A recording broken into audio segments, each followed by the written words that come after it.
Olá você, está no ar a primeira edição do Mr. Mengão, o seu telejornal com as notícias do mais querido do Brasil. Flamengo treinou ontem com excelente notícia para a torcida. Ministério da Fazenda suspende casa de aposta patrocinadora master do Flamengo. Flamengo vence Sport na Ilha do Retiro e entra no G4 do Brasileirão Feminino. É o fim da picada. Flamengo libera jovem zagueiro de graça para o Atlético Mineiro e decisão gera indignação da torcida contra o José Boto. Essas e outras você confere agora. Fica comigo até o final, porque aqui tem muito mais Flamengo pra você.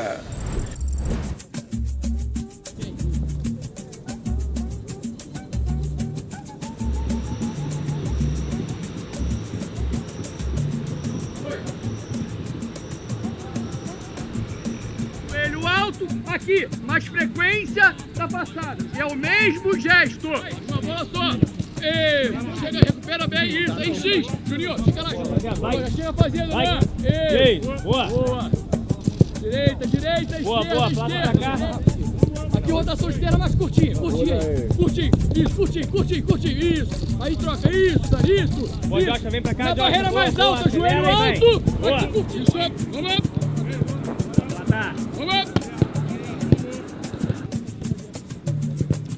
Vai, completa.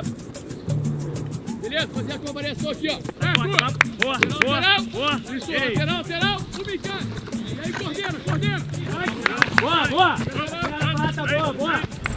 Depois de folgar na quinta-feira, o elenco do Flamengo se reapresentou na tarde dessa sexta-feira aqui no Ninho do Urubu e virou a chave para o Campeonato Brasileiro, porque amanhã vai visitar o Grêmio às 17h30, horário de Brasília, em Porto Alegre. O técnico Felipe Luiz vai ter apenas um treino hoje para preparar a equipe, uma vez que nessa sexta-feira os titulares fizeram um trabalho regenerativo na academia. A boa notícia foi Danilo, que treinou normalmente em campo junto com os reservas. Ele deve ser relacionado nesse sábado para a viagem a Porto Alegre, mas a tendência é que ele fique como opção no banco de reservas, devido ao longo tempo em que esteve parado. Ele não joga desde o dia 22 de fevereiro, naquela goleada por 5-0 sobre o Maricá no Campeonato Carioca. Tendo o Brasileirão como prioridade na temporada, segundo a declaração do BAP ao João Guilherme numa entrevista à Flamengo TV, o Mengão deve ter o retorno do trio poupado contra o Central Córdoba, Wesley, Pulgar e Gerson. Com isso, a tendência é ir com força máxima, exceto se alguém apresentar um maior desgaste muscular e precisar ser preservado. Provável escalação do Flamengo vai ser Rossi, Wesley, Ortiz, Léo Pereira e Alexandro, ou Ayrton Lucas. Pulgar, De La Cruz, Arrascaeta e Gerson, Plata ou Juninho e Bruno Henrique. Vale destacar que os 3 últimos jogos entre eles aconteceram 13 gols, jogo de muitos gols. Grêmio 3, Flamengo 2 pelo Brasileirão de 2023. Flamengo 2, Grêmio 1 no Brasileirão de 2024. E o último jogo entre eles foi 3-2 Grêmio Brasileirão 2024 lá no Sul. Nas últimas 10 partidas entre eles, o Flamengo tem 6 vitórias, 1 empate e 3 derrotas. O torcedor que está acostumado a ligar a sua televisão às 16 horas nos domingos para acompanhar a tradicional faixa de jogos da Globo vai precisar se ajustar nesse fim de semana, porque o jogo entre Grêmio e Flamengo, válido pela 3ª rodada do Campeonato Brasileiro, foi remarcado pela CBF para as 17h30. Essa mudança ocorre por causa da participação do São Paulo na Copa Libertadores da América na última quinta-feira. A CBF tem uma norma que impede que um time entre em campo com menos de 66 horas de intervalo entre 2 partidas. Como o São Paulo atuou contra o Alianza Lima no Peru, em jogo que terminou por volta das 23h30, a equipe do Morumbi ficou impossibilitada de jogar às 16 horas de domingo. Por isso, o jogo São Paulo e Cruzeiro foi realocado para as 17h30, o que automaticamente afetou a grade da TV Globo. Com 4 pontos, o Flamengo é o 6º colocado do Brasileirão, mas com a mesma pontuação que Inter, Corinthians, Ceará, Fortaleza, Botafogo e Palmeiras. O Flamengo venceu o Sport Recife por 2-1 na noite dessa sexta-feira pela 4ª rodada do Campeonato Brasileiro Feminino. Agostina Barroso abriu o placar para as meninas da Gávea, mas as leoas pernambucanas lutaram bravamente e chegaram ao empate com Jéssica.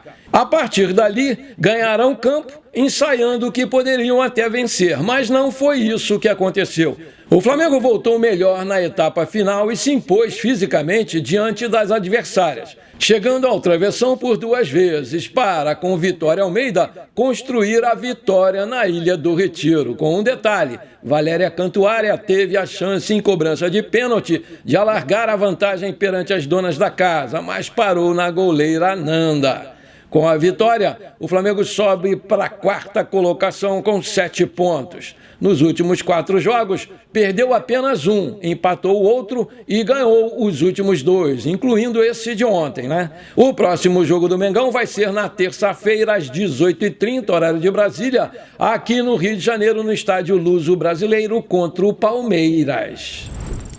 Meu amigo e minha amiga, além desse like maneiro e da sua inscrição super importante para mim, eu quero te pedir também para que você compartilhe esses nossos programas com pelo menos 3 amigos e parentes flamenguistas, porque se você fizer isso, a gente com certeza chega logo nesses 100 mil inscritos, que é o meu grande sonho. Me ajuda aí a realizar. Cada inscrito aqui do canal com certeza tem filho, neto, irmão, sobrinho, tudo flamenguista, vizinho. Então vamos compartilhar esse programa com essa turma aí, pessoal. Eu agradeço demais. A Secretaria de Prêmios e Apostas do Ministério da Fazenda suspendeu nesta sexta-feira 4 casas de apostas que funcionam no Brasil. Entre elas, a PixBet, patrocinadora master do Flamengo. O rubro-negro estreou na última quarta-feira na Libertadores a marca Flabet, que pertence à mesma empresa, em sua camisa de jogo. Mas a decisão obriga o clube a tirá-la do uniforme a partir desse domingo, contra o Grêmio, em Porto Alegre, pelo Campeonato Brasileiro. A suspensão foi publicada na portaria SPA-MF número 787 e assinada pelo secretário Regis Anderson Dudena e tem caráter provisório com prazo de até 90 dias para as casas de apostas conseguirem novamente se regularizar. Em janeiro, o Supremo Tribunal Federal chegou a proibir as empresas que patrocinam o Flamengo e o Corinthians. Procurado, o Flamengo ainda não se manifestou sobre o assunto. Já o advogado Nelson Williams, que representa juridicamente as casas de apostas, disse estar tranquilo quanto a essa decisão. Ele garantiu que já cumpriu todos os pré-requisitos e acredita que essa suspensão vai cair logo logo. Todos os certificados técnicos relacionados ao sistema de apostas, ao servidor de apostas esportivas, o Sportbook, e ao servidor remoto de jogos, o RGS, conforme exigido na Instrução Normativa SPA-MF número 3, de 10 de janeiro de 2025, foram apresentados à Secretaria em fevereiro de 2025, com exceção do certificado de integração, que já foi concluído e juntado ao SIGAP, estando pendente de análise pelo regulador. Assim, a suspensão deverá ser revista, resultando na publicação de uma portaria que autorize a situação em caráter definitivo, sendo isso que aguardamos de forma confiantes e tranquilos, afirmou lá o advogado da PixBet. Vale lembrar que a PixBet virou a patrocinadora master do Flamengo no final do ano passado e passou a ser o maior contrato de patrocínio da história do clube, que pode receber até 470 milhões de reais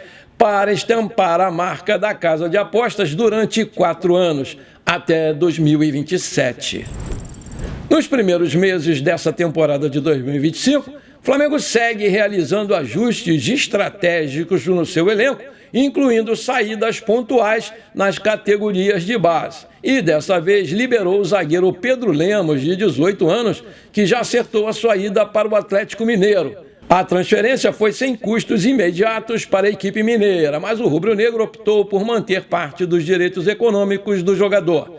De acordo com informações divulgadas pelo portal Flabase, a negociação envolveu a liberação gratuita do Pedro Lemos, com o Flamengo ficando com 50% dos direitos econômicos do jovem jogador. O acordo ainda prevê que o Atlético Mineiro pode adquirir mais 10% do jogador e pagar R$500 mil ao clube carioca, o que pode representar um ganho futuro caso o zagueiro se valorize no mercado. Pedro Lemos chegou ao Flamengo em 2022, quando passou a integrar o elenco sub-17. Com boa presença física e leitura de jogo, chamou logo a atenção nas competições de base.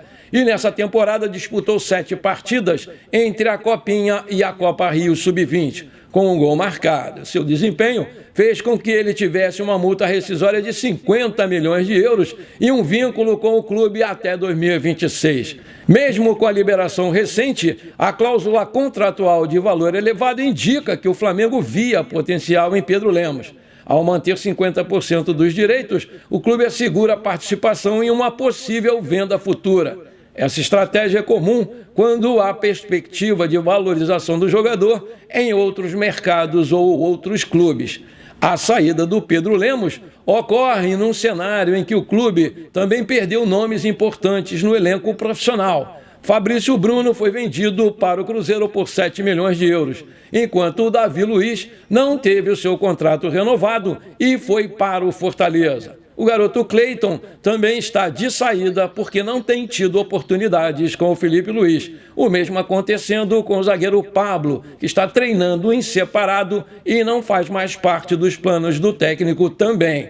Assim, o sistema defensivo do Flamengo passa por uma reformulação tanto na base quanto no time principal. E com isso, obviamente, muitos torcedores do Flamengo na web questionaram essa liberação do jogador de graça para um rival direto, alegando que o Pedro Lemos é um bom zagueiro que sempre fez boas partidas pela base e que essa atitude surpreendeu a todos que gostam dele e colocaram essa decisão polêmica na conta do português José Boto, que já começa a ser muito contestado pelos torcedores pela sua tímida atuação até aqui no comando do futebol do Flamengo. Alguns torcedores mais exaltados afirmam que o negócio do José Boto é ficar dando entrevistas todo dia, mas contratar que é bom, nada. Aí eu te pergunto, o que você acha dessa liberação de graça de um zagueiro promissor de 18 anos para um rival direto com quem o Flamengo nunca se deu bem?